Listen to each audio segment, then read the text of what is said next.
بسم اللہ الرحمن الرحیم۔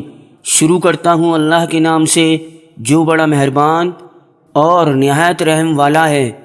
ام المومنین عائشہ رضی اللہ تعالی عنہما کہتی ہیں کہ رسول اللہ صلی اللہ علیہ وسلم کے گھر والوں کو جب بخار آتا تو آپ حریرہ کھانے کا حکم دیتے اور فرماتے یہ غمگین کے دل کو سنبھالتا ہے اور بیمار کے دل سے اسی طرح رنج و غم دور کر دیتا ہے جس طرح کہ تم میں سے کوئی عورت اپنے چہرے سے میل کو پانی سے دور کر دیتی ہے۔ وضاحت: حسا یعنی حریرہ آٹا پانی، گھی یا تیل وغیرہ سے بنایا جاتا ہے۔ اس میں کبھی میٹھا بھی ڈالتے ہیں اور کبھی شہد اور کبھی آٹے کے بدلے میں آٹے کا چھان ڈالتے ہیں۔ اس کو تلبینہ کہتے ہیں، اردو میں حریرہ مشہور ہے۔